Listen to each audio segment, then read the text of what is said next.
Hello Skyhawks, and welcome back for another episode of SIP Zoyus, your semi-daily dose of math curriculum. Our topic for today is going to be graphing square root functions, and square root functions are the inverse of square functions, and can be thought of much like square functions. They have a vertex, and sometimes y and x intercepts. Square root functions can also be stretched in the same way as square functions.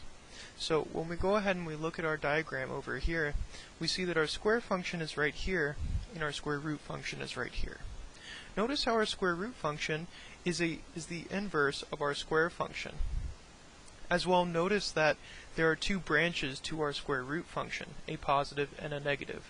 And this kind of makes sense because whenever we take the square root, we always have to write plus and minus, ultimately meaning that there would be two equations to this, a positive branch and a negative branch. And realize that you would ultimately need both branches to make a perfect inverse of our square equation. However, with that said, also understand that we will not always have a positive and a negative branch of a square root equation. And in fact, oftentimes we will have just one of them. Just because we have a square root doesn't mean that there is necessarily a plus or a minus in front of it. When there needs to be a plus or a minus is whenever we take the square root. But there can be times in which we are given a square root that doesn't have a plus or minus in front of it. Right? Think of it like we can be given that, but whenever we take the square root, that's when we have to write a plus or minus in front of it.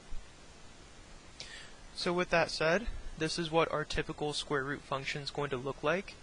And when we talk about our typical square root function, we're always going to be using the positive branch, the y equals the positive version of square root of x.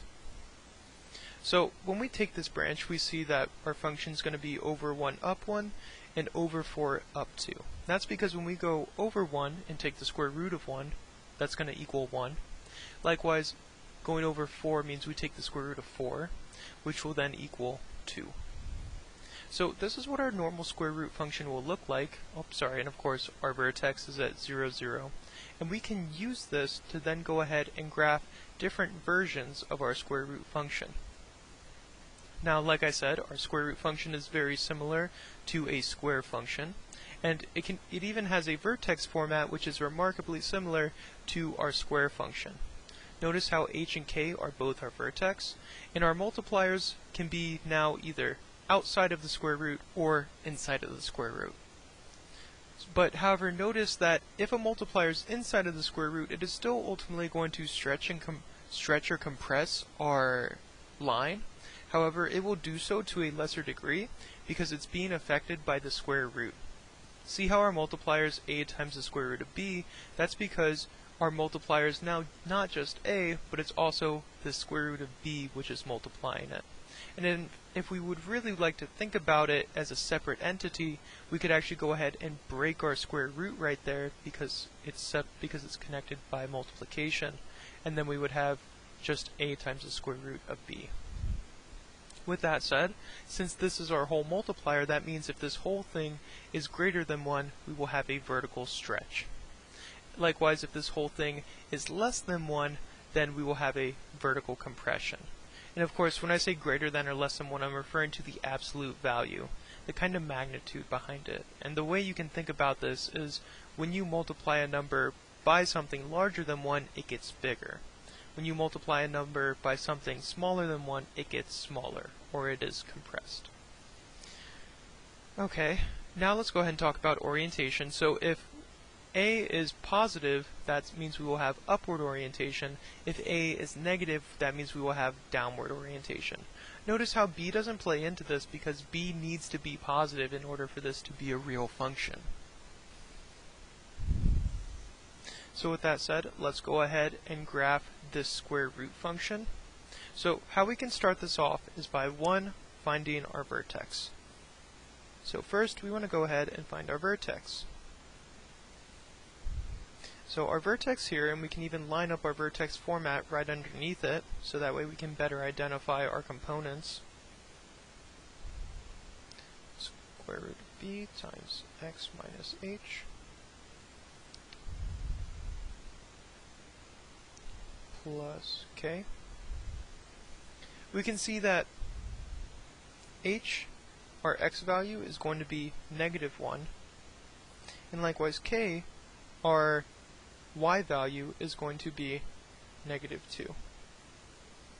So our vertex is -1, comma, -2. Now after this, we can go ahead and plot this. We want to go ahead and find our multiplier. Because our multiplier is going to inform us on where to graph points from here. So our multiplier, when we look at here, is a times square root of b. But notice here that a is just 2, and we don't have a multiplier b in this case. It's just x plus 1, or this x minus h quantity right here, nothing that's multiplying both of them. So our multiplier is going to be a times the square root of b, which equals simply 2. Actually, you could even think of it as 2 times the square root of 1, which then equals 2. And then we want to use this multiplier to vertically stretch our typical coordinates for this function to find our new coordinates. So what that means is that we want to plot these coordinates just as we normally would from the vertex. However, when we're plotting the y dimension of them, or the y value of them, we want to multiply them by our multiplier. So for example, we would start at our vertex, and we would see that our first point normally goes over 1 and then up 1. So typically we would go over 1 and up 1, however in this case we have a times 2 multiplier. So that means that instead of going up just 1, we want to go up 1 times 2, or 2. So that means we will go over 1 and then up 2, to right there. Okay, and for our second point, normally it's over 4 and then up 2. However, remember that when we plot that here, we don't want to go just over 4 and up 2, because that would not consider our multiplier. We want to consider our multiplier, which would mean that we go over 4 and then up 2 times 4, which would be 4. Okay. Again, we just take this vertical multiplier and use it to multiply we use this to multiply our y values. So we have 3 points. We can now go ahead and connect these dots and make a line. Notice how our square function is going to come from the vertex and go outwards, going through our lines. And that's going to be our square function. Now notice here we also have no negative branch. This is just the positive branch of our square root function.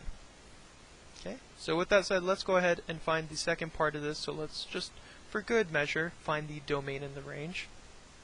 So our domain and range are going to be all possible x values, domain, and all possible y values, our range.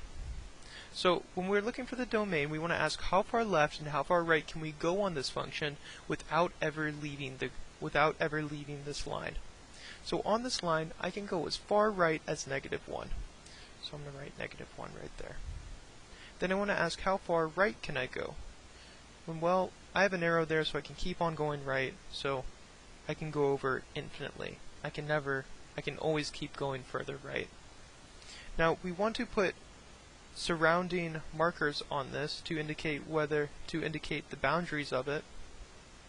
And we want to do this knowing that a square bracket is going to mean we can actually touch this value, and a parenthesis means that we cannot touch this value.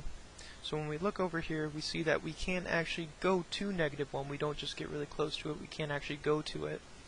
And so we can put a square bracket right there.